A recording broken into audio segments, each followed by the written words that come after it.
Vamos encerrar o Judas hoje.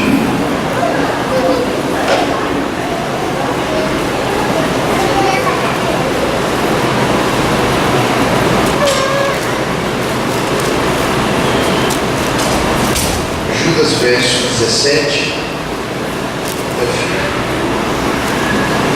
Judas é Arcetais. Mais fácil.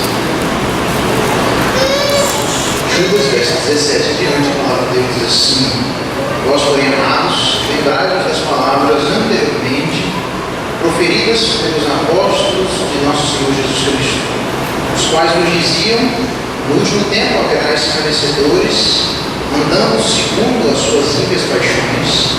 São estes os que promovem divisões sensuais, que não têm espírito. Vós, porém, amados, edificando-vos na vossa fé santíssima, orando no Espírito Santo, guardai-vos no amor de Deus, esperando a misericórdia de nosso Senhor Jesus Cristo para a vida eterna. E compadecei-vos de alguns que estão na dúvida, salvai-os, arrebatando-os do fogo. Quanto a outros, sejam também compassivos em temor, detestando até a roupa contaminada pela carne. Ora, quem é poderoso para vos guardar de tropeços e para nos apresentar com exultação imaculados diante da sua glória, ao único Deus, nosso Salvador, mediante Jesus Cristo, Senhor nosso, glória, majestade, império e soberania, antes de todas as eras e agora por todos os séculos. Amém. É a leitura da palavra de Deus. Louvado seja Deus pela sua palavra.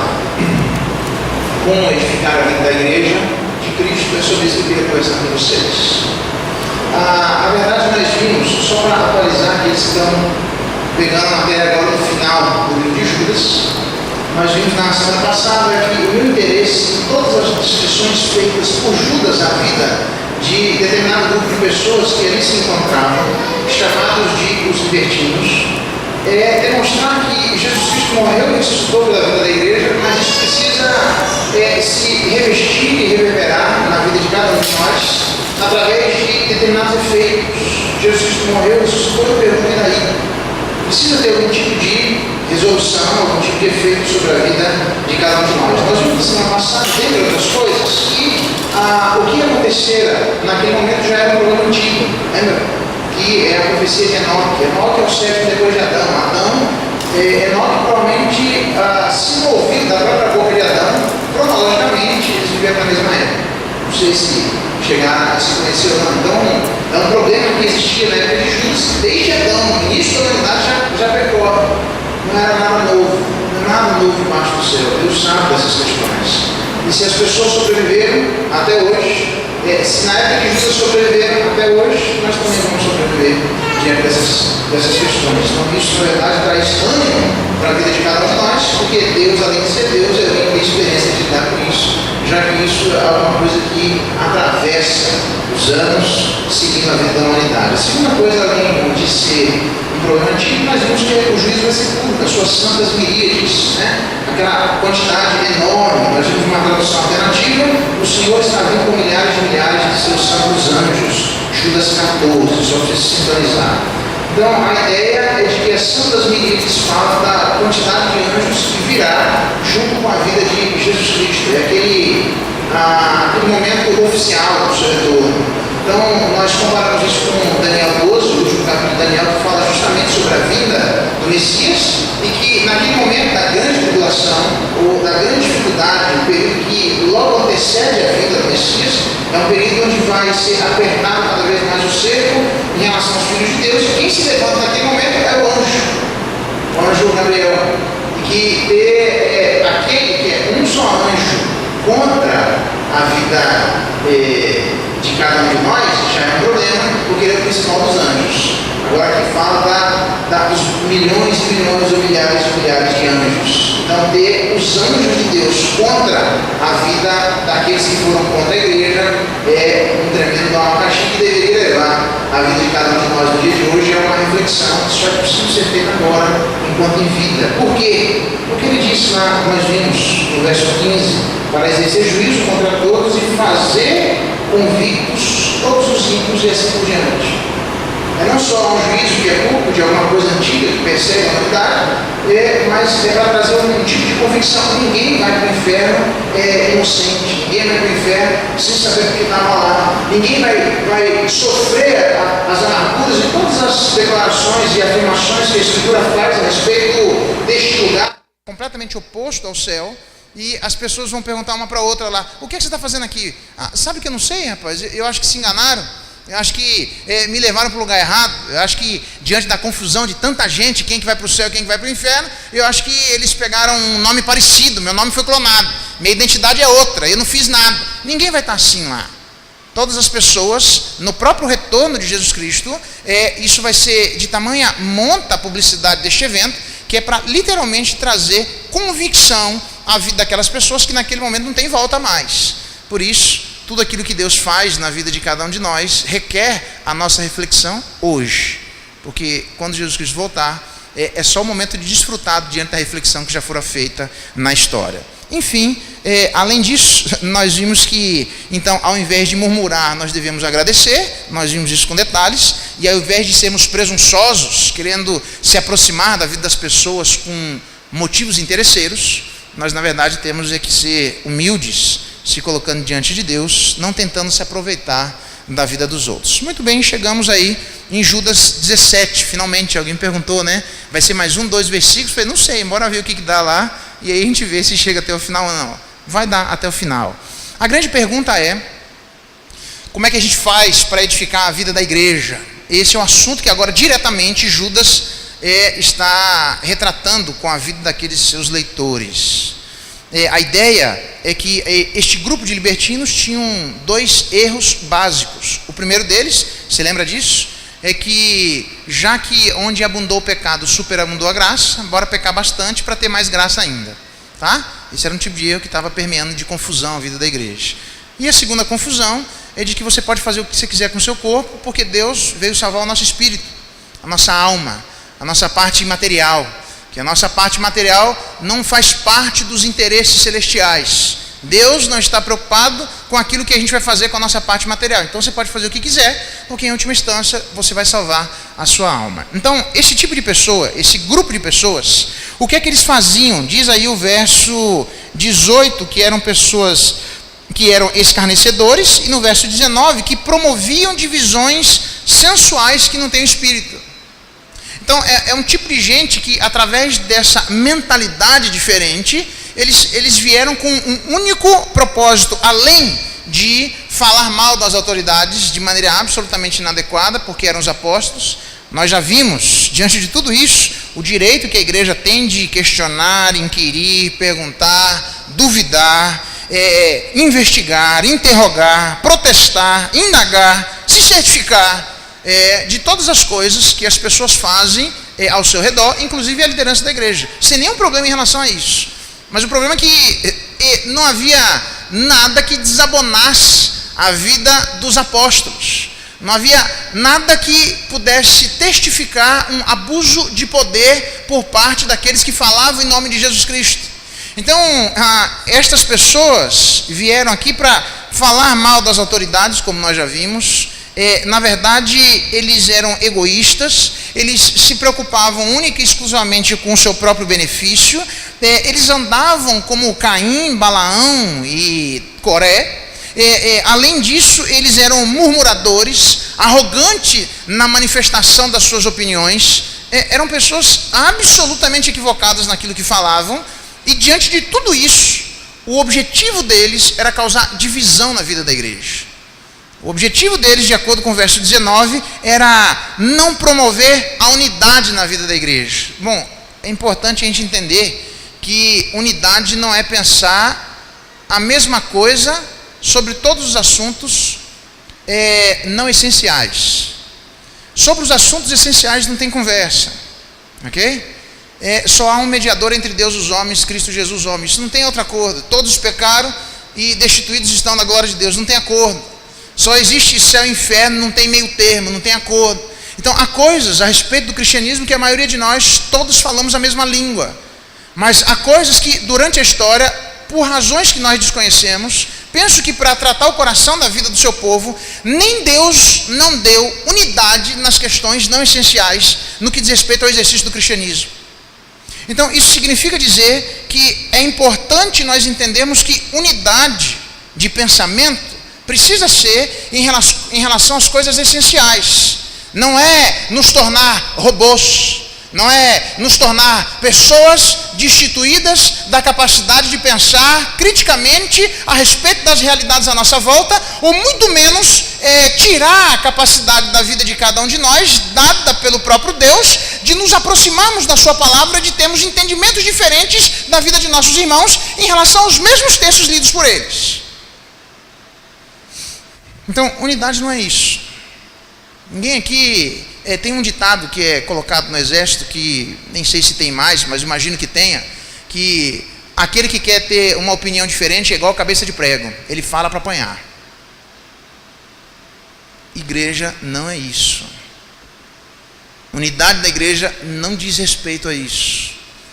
É possível que nós possamos caminhar juntos, pensarmos a mesma coisa sobre as questões essenciais, até porque senão nem cristãos poderemos nos autodenominar, mas é preciso que haja um ambiente de liberdade entre nós, para nas coisas não essenciais haver espaço para discordância, sem com isso a gente abraçar qualquer tipo de heresia, ou sequer nos afastarmos daquilo que caracteriza a vida daqueles que se aproximam de Jesus Cristo. Então, não é disso que Judas diz, mas certamente, levando em consideração que a unidade preserva a nossa capacidade de pensamento, levando em consideração que a unidade preserva a nossa individualidade, levando em consideração que a unidade ela pode ser refletida numa igreja que pensa diferentemente sobre muitas questões, mesmo assim, estas pessoas estavam promovendo outras questões completamente diferentes, que no que diz respeito às questões essenciais, no que diz respeito à forma como a santidade deveria se refletir na vida de qualquer um que se aproxima de um Deus que é santo, essas pessoas então promovem divisões na vida da igreja, trazendo dúvidas sobre aquelas pessoas naquele momento, se de fato os seus líderes estavam ajudando-os a se aproximarem de Deus ou não. Tal é a dúvida que Judas faz questão de dizer: eles não têm o Espírito, no verso 19. Pessoas que querem afirmar que Deus não está interessado na nossa vida física, são pessoas que, de acordo com Judas, não têm o Espírito, porque isso não é verdade. Pessoas que querem transformar a graça em libertinagem, dizendo que onde abundou o pecado, superabundou a graça, então bora pecar bastante para ter bastante graça, são pessoas que não têm o Espírito de Deus, que estão tornando a graça de Deus aquilo que ela não é. Isso é divisão na vida da igreja. Isso é trazer confusão na vida da igreja. Isso é fazer com que pessoas que estão iniciando a sua caminhada com Deus fiquem tentadas a deixarem a sua vida antiga, como o nosso irmão apóstolo Pedro nos diz, que como filhos da obediência, nós não deveríamos nos amoldar às paixões que tínhamos anteriormente na vossa ignorância. Muito pelo contrário, segundo é santo aquele que nos chamou, deveríamos nos tornar santos nós mesmos em todo o nosso procedimento, porque escrito está: o modelo é Deus, sede santo porque Ele é santo. Então, Pedro sabe de que quando nós saímos da nossa gentilidade, saímos da nossa vida longe de Deus, as paixões ainda exercem influência no coração de cada um de nós. E que para nos libertarmos desse tipo de vida que nós tínhamos, que refletia a ignorância do nosso coração, este tipo de pensamento é absolutamente danoso. Porque ela não dá uma segurança à vida das pessoas de que de fato aquele caminho vivido é errado, de que existe um caminho certo, de que existem algumas coisas que precisam ser deixadas, e que existem outras coisas que precisam ser abraçadas, e que com Deus é preto no branco. Talvez por isso a literatura chamada de sabedoria, Jó, Salmos, Provérbios, Eclesiastes e Cantares, dentre eles o livro de Provérbios, é caracterizado por poesia hebraica, que tem uma das suas características mais evidentes, a antítese. Porque o insensato faz assim, mas o sensato faz assado. Porque o ímpio faz assim, mas o pio faz diferente. Porque o ignorante faz assim, mas aquele que é sábio faz desse jeito. Aquele que está longe do Senhor age assim, porque quem está perto de Deus age assado. É absolutamente um contraste. Talvez por isso seja colocado de maneira sábia, se me permite a redundância, naquilo que é chamado de literatura de sabedoria. Portanto, qual é o jeito que eu e você podemos, tendo acesso à vida de cada um de nós, trabalharmos para edificarmos a vida da igreja, quase como um antídoto para evitar que essas coisas não só permeiem o nosso coração, como a vida de nossos irmãos. Primeira coisa, através da recordação. Verso 17, a palavra de Deus diz assim: porém, vós, amados, lembrai-vos das palavras anteriormente proferidas. O que Judas faz questão de trazer ao coração da vida daquelas pessoas é a demonstração de que na história delas, elas já haviam ouvido da parte dos apóstolos que aquelas coisas haveriam de acontecer e quais seriam as atitudes que elas deveriam ter. O que não pode acontecer na vida dos filhos de Deus é terem memória curta. Pessoas que se esquecem facilmente das coisas que lhes foram ensinadas. Porque Judas está dizendo à vida da igreja que o que ele vai dizer a igreja já sabe. Já sabe, não é nem da boca dele, já sabe da parte de outras pessoas. O que significa dizer que se a igreja tivesse uma memória acurada sobre aquilo que lhe havia sido ensinado, nem necessidade de se referir a este assunto novamente haveria da parte de Judas. Aquela ideia de que eu não consigo gravar as coisas.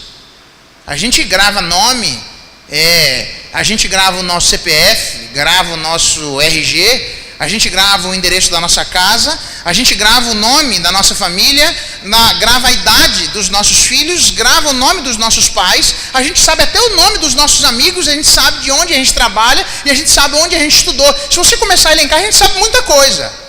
O problema é que é impressionante que justamente aquilo que vai proteger o nosso coração de questões que são maliciosas, perniciosas e podem facilmente nos atrair para longe da presença do Senhor, nós dizemos assim: eu tenho memória débil, eu tenho dificuldade de gravar as coisas. Então, na verdade, se a gente tem dificuldade de gravar as coisas, a gente deveria aprender a ter uma memória seletiva, como todos nós temos, e aprendemos a gravar aquilo que é importante para a vida de cada um de nós. Porque gravar é uma coisa. Você já pensou se hoje eu chegasse para você, depois de tantos anos, quantos anos na escola? Sei lá, muitos anos. Alguém dissesse assim: quanto que é 2 mais 2? E você fala: pergunta para o pastor porque eu não sei. Você passou 10 anos na escola, você não sabe uma tabuada, nem contando nos dedos. Pergunta para o meu piá: filho, quanto que é 3 mais 7? Peraí, pai. E ele vai lá e faz uma concentração enorme. É tanto. Aí, quanto que é 7 mais 3? Vixe, piorou. Aí ele vai lá e faz uma contagem. Até ele cair a ficha que as duas coisas são a mesma coisa. Na verdade, não é só Judas que faz isso.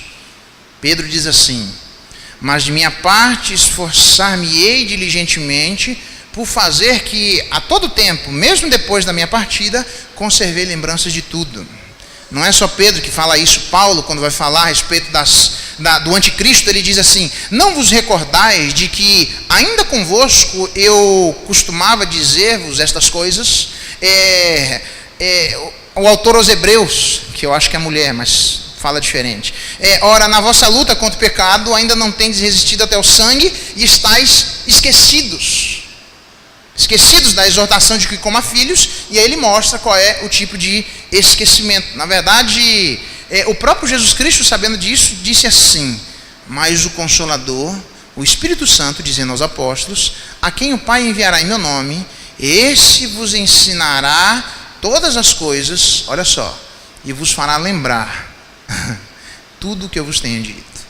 Você acha que era só os apóstolos que tinham necessidade da ação do Espírito de Deus para lembrar daquilo que Jesus Cristo ensinou?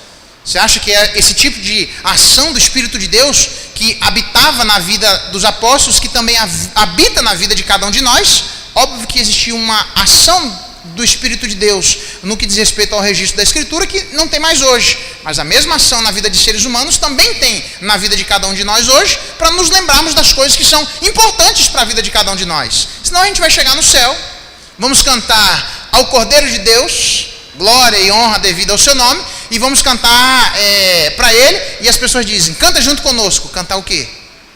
Cantar glória e honra ao Cordeiro de Deus. Que Cordeiro? Aquele que se aprendeu. Aprendi onde? Na igreja. Que igreja? Nós precisamos nos lembrar das coisas. Elas são extremamente importantes na vida de cada um de nós. Não é só importante aquilo que você já aprendeu. É importante você trazer à memória aquilo que pode trazer esperança à vida de cada um de nós. Então, eram coisas que já eram ponto pacífico para a vida daqueles irmãos. Mas, ainda assim, Judas faz questão de lembrá-los novamente. Talvez esse seja um alerta à vida de cada um de nós nessa noite, para percebermos que quantos estudos nós já ouvimos, quantos sermões nós já participamos, de quantas escolas dominicais nós já frequentamos, de quantos livros nós já lemos. Não é possível ler as coisas e esquecer absolutamente tudo. Não é possível absorver as coisas e demorar na nossa memória apenas algumas horas. Porque se isso for, nós corremos um grande perigo de sermos absolutamente abusados por aqueles que são como que recifes escondidos, aqueles que são como um mar em fúria, trazendo as suas sujidades, aqueles que em plena estação de frutos são absolutamente destituídos deles, aqueles que não trazem água para saciar nossa sede, porque são como nuvens sem água. Percebe? Se nós nos esquecermos daquilo que com grande dificuldade nós aprendemos, nós corremos um risco de sermos pessoas agitadas de um lado para o outro por todo o vento de doutrina. Então, a primeira coisa que Judas diz dá para edificar a vida da igreja apenas inicialmente, trazendo à memória aquilo que já existe dentro de nós. Segunda coisa, não só isso, verso 20, ele dá a segunda característica, que seria através não só da recordação, mas também da oração. Eu vou falar só um pouquinho, depois eu volto nela para explicar mais.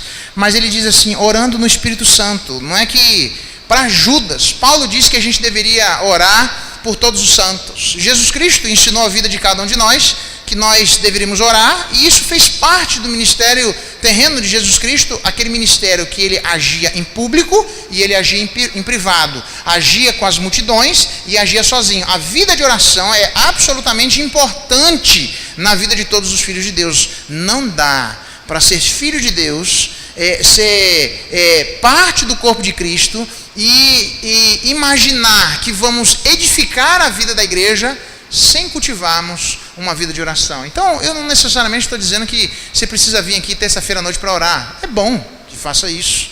A única coisa que eu estou dizendo é que se você não vem terça-feira à noite para orar, você precisa orar. Seria muito bom que você lesse a palavra de Deus e aprendesse. Se você não vem domingo à noite, você precisa aprender em algum momento. A pergunta é, quando nós não somos estimulados e não nos utilizamos destes estímulos que Deus dá na vida do povo de Deus para nos incentivar a determinadas práticas que o nosso coração, por causa da presença do pecado, ainda quer deixar de lado, se nós não nos utilizarmos disto, nós temos que arrumar artifícios para que sejamos homens e mulheres de oração. Esquece esse negócio de os pentecostais são pessoas de oração. Não existe igreja que não seja pentecostal, porque todas elas têm a sua origem no Pentecoste. Isso é de uma afirmação sem cabimento nenhum. Não tem aquela ideia de que isso é moda de determinado grupo, ou faz parte de um plano de 2015 para nós sermos uma igreja de oração em 2015. E 2016 faz o quê? E 2017 nós vamos buscar socorro, ocasião oportuna onde? A oração, irmãos, não é moda. A oração não é alguma coisa passageira. A oração não deve ser parte de determinado grupo de pessoas que se dizem filhos de Deus. A oração é alguma coisa absolutamente essencial na vida dos filhos de Deus. Se você não gosta, vai ter que aprender a gostar. Porque se você não ora, você está me prejudicando. Porque você deveria orar por mim. E se eu não oro, eu estou te prejudicando, porque eu deveria também orar por você. Você já pensou? A falta de oração pessoal traz prejuízos sobre a vida coletiva da vida da igreja. Se você ora aqui ou na sua casa, não importa, desde que você seja uma pessoa de oração. Eu volto nisso já, daqui a pouquinho, para dizer pelo que nós devemos orar. Mas a terceira coisa, além disso, de recordação e de oração, persuasão, diz o verso 22. Compadecei-vos de alguns que estão na dúvida. Uma tradução alternativa diz assim: convencei alguns que estão na dúvida. A ideia é literalmente ajudar essas pessoas de maneira cognitiva. A ideia é, quando ele fala no verso 20, nós devemos, edificando-nos na vossa fé santíssima, toda vez que este termo aparece no Novo Testamento, não diz respeito a um tipo de sentimento que existe no nosso coração, de uma possível confiança aumentada na pessoa do Senhor Deus. Não tem nada a ver com isso, irmão. Deus se manifesta à vida de pessoas através de afirmações. Eu sou Deus, Deus Pai, Deus forte, maravilhoso conselheiro, príncipe da paz. E ele vai, através de palavras e de afirmações, descrevendo de maneira que entendamos quem é ele. Então, quando ele fala de fé santíssima, os apóstolos estão, juntamente com Judas, se referindo a um determinado grupo de afirmações que descrevem fielmente quem é o Senhor Deus. E que existem algumas pessoas que, por alguma razão, estão na dúvida. Quem sabe são aquelas pessoas que não oram, mas que estão titubeando na sua alma. É preciso sentar com a vida de cada uma delas. E, aliás, é impressionante, porque o verso 23 diz: salvai-os arrebatando-os do fogo, mas em uma versão alternativa diz assim: sejam misericordiosos com aqueles que estão na dúvida, arranquem-nos do fogo e salvem a vida de cada um deles. Significa que convencer é você sentar com alguém para passar por um processo de persuasão, para a pessoa entender exatamente do que é que nós estamos falando, do que é que Jesus Cristo fala, de quais são as descrições que Deus dá a respeito de nós e a respeito dele e a respeito de como as coisas serão, dependendo da atitude da vida de cada um de nós. É um tipo de atitude que nós precisamos sentar, porque através dessas afirmações, o autor aos Gálatas, Paulo, diz que Jesus Cristo se manifestou para nos desarraigar desse mundo tenebroso, literalmente para nos arrancar dessa terra, porque nós estamos com o pé fincado aqui. Então, de maneira análoga e semelhante, eu não faço exatamente com a mesma capacidade de salvação eterna, mas por alguma razão a Bíblia diz que os anjos são ministradores de Deus, mas nós recebemos da parte do Senhor o ministério da reconciliação. Então, quando eu sento com a vida de alguém e você senta com a vida de alguém para esclarecer as dúvidas, é como que se nós estivéssemos arrancando a vida dessas pessoas do mesmo jeito que nós fomos arrancados pelo Senhor Deus.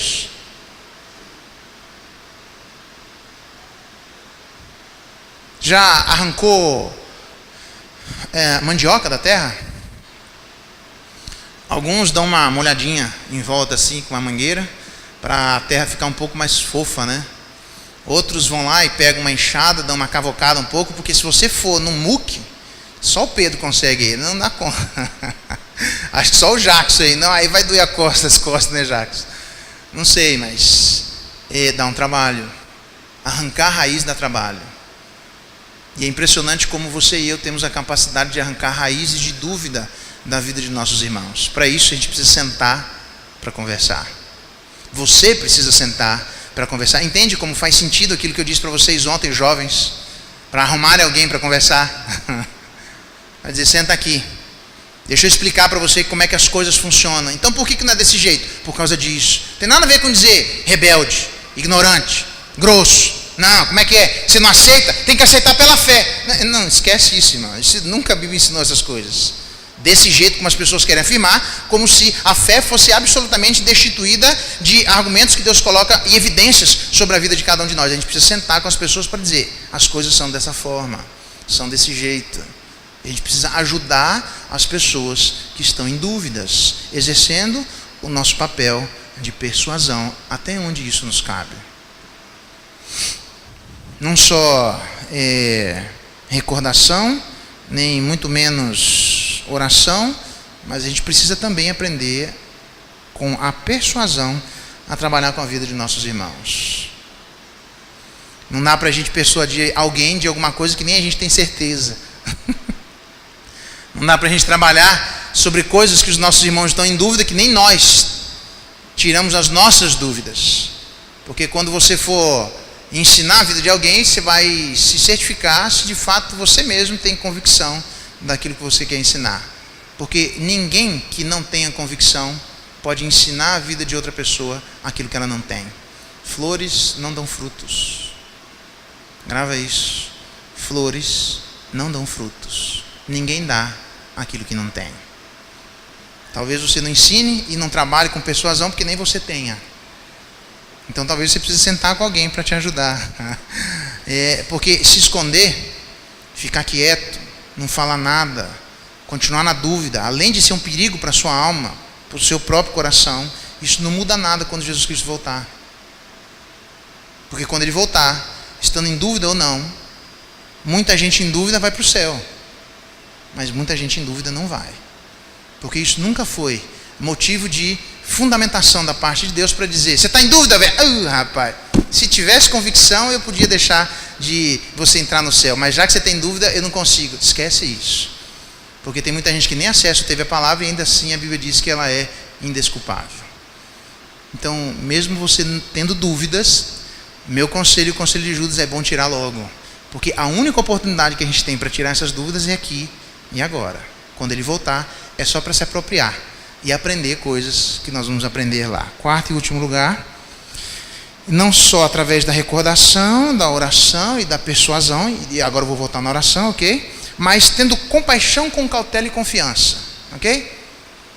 A gente precisa exercer o trabalho de persuasão, tendo compaixão com cautela e confiança. Diz a palavra de Deus, no verso 23, quanto a outros, sejam também compassivos em temor, detestando até a roupa contaminada pela carne.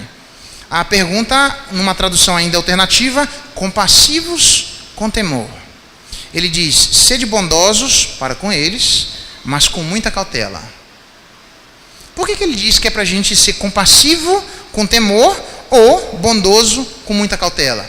Será que é para ser pouco bondoso ou mais bondoso? Tem a ver com grau de bondade? Não. Pergunta o que é ser compassivo com temor ou bondoso com cautela? Resposta é porque ao se aproximar da vida de pessoas que estão em dúvida, e se estão em dúvida as práticas fazem parte da sua vida, você precisa ter cuidado para que você não seja contaminado pela vida dessa pessoa que está em dúvida. Sabe aquele negócio de, nas minhas andanças por aí, e não foi aqui, o camarada foi conversar com alguém que tinha dificuldade com bebida. E quando foi ver, ele foi tentar persuadi-lo a não beber mais, e aí, dali um pouco, estavam os dois tomando uma pinga, porque até ele tinha dúvida se aquilo era verdade ou não, e aí ele acabou sendo envolvido, porque também era uma fraqueza dele. Não são poucas as pessoas, preste atenção, que nos mais diferentes e variados tipos de fragilidades existentes na vida dos outros, quando estas pessoas querem ajudar os outros, acabam sendo envolvidos pelos outros. Então, em vez de exercerem um papel de luz, de trazer convicção, de trazer persuasão, de abençoar a vida do outro, acaba sendo envolvido na teia do erro, da dificuldade, porque o seu coração ainda existem estruturas que são frágeis e talvez por falta de oração, por falta de recordação, na hora da persuasão ele acaba sendo convencido ao invés de convencer. Então ele diz, olha, pode exercer compaixão. É impossível nós trabalharmos com a vida dos seres humanos se a compaixão não fizer parte do nosso repertório. Se nós não formos pessoas compassivas, necessariamente seremos pessoas legalistas. É isso que eram os fariseus. Os fariseus, de acordo com o nosso Senhor Jesus Cristo, impunham um peso sobre a vida das pessoas que nem com o dedo mindinho eles queriam carregar e mudar. Isso é legalismo total. A Bíblia diz que Jesus Cristo olhou as multidões e se compadeceu delas, porque eram como ovelhas sem pastor, estavam exaustas, cansadas, desorientadas, angustiadas, amarguradas. E ele olha e vê a necessidade, ele vê a miséria, ele vê a desgraça, ele vê o erro estabelecido, a prática é incrustada no coração da vida das pessoas. Você e eu vamos nos aproximar da vida de muitas pessoas, nos quais as suas práticas podem fazer com que haja dúvida no coração de cada um de nós. Precisa ter paciência com essas pessoas, precisa ter compaixão na vida dessas pessoas, mas com cautela sempre. A cautela, não diz respeito ao outro. A cautela diz respeito a você. E aquele que vai ser compassivo. Para que a compaixão seja exercida para com o outro, para que eu daqui a pouco não precise de alguém que exerça compaixão comigo, porque ao exercer a compaixão, eu acabei ficando apaixonado. Uma vez, nas minhas andanças por aí, nada, esquece. Então, ele diz que com confiança, mas além disso, por que eu posso ter confiança? É para ter cautela, mas para ter confiança. Verso 24 diz o porquê e qual é a razão de termos confiança. Ora, aquele que é poderoso para vos guardar de tropeços e para vos apresentar com exultação imaculados diante da sua glória. Então, o que Judas está dizendo é que aqueles que vão se aproximar da vida de pessoas que andam na prática do erro, não devem jogar fora a vida dessas pessoas, devem exercer compaixão com elas, do mesmo jeito que Deus exerceu com a vida de todo o seu povo. Então, ao exercer compaixão, tenha cautela. Por quê? Porque senão você pode ser contaminado. Mas, e quem me garante que em algum momento a minha cautela vai ser pouca? Quem me garante que no exercício dessa cautela para com outro, eu não possa ser pego despercebido? A Bíblia diz, porque Deus é poderoso para vos guardar de todos os tropeços, Ele vai estar junto com a vida de cada um de vocês. Ele vai guardar vocês nesse trabalho. Deus sabe da fragilidade do nosso coração, irmãos. Ele não é ingênuo ao ponto de mandar a vida de cada um de nós para algum lugar, tentar trabalhar com a vida de pessoas, onde nós mesmos estamos em estado de fragilidade a ponto de não aguentarmos trabalhar com a vida dessas pessoas sem nos envolvermos nos seus erros. Então Deus diz, vai lá e seja compassivo, porque eu vou estar junto com você. Então pode exercer compaixão com cautela e com segurança, porque nesse trabalho nós não estamos sozinhos. Pergunta, você não disse que ia voltar na oração? Resposta, eu volto aqui na oração porque Judas diz que a gente deve orar no Espírito Santo. Agora faz sentido. Orar no Espírito Santo é orar para que no exercício da compaixão com cautela e confiança, a gente deve pedir que Deus tenha misericórdia daqueles que são alvos da nossa compaixão, para que eles saiam daquele estado de vício, daquele estado de enraizamento. Ao mesmo tempo, a oração diz respeito não só à vida dessas pessoas que precisam mudar de estado, mas à vida destes que exercem compaixão. Mais ou menos assim, Deus, eu tenho um trabalho essa semana para fazer. Eu preciso conversar com fulano, com Beltrano e com Ciclano. E a minha oração, Deus, diz respeito a duas questões. Dá graça sobre a vida dessa pessoa, para que ela saia de lá, para que o Senhor mesmo convença ela do erro, para que ela consiga superar as suas dificuldades. Você precisa orar por essas pessoas. Mas Deus dá graça para comigo. Como Paulo mesmo dizia, para que tendo pregado a muitos, não venha eu mesmo a ser desqualificado. Me ajuda a, como o autor aos Hebreus diz, ainda na nossa luta contra o pecado, eu ainda não resisti até o sangue. Deus me dá mais força, Deus me dá mais graça, para que, exercendo compaixão com outros, daqui a pouco não venha ser eu estar na fila daqueles que precisam dessa compaixão. Eu preciso da tua compaixão. Obrigado por aquilo que o Senhor fez, mas mantenha os meus pés de pé, porque aquele que está de pé, cuide para que não caia.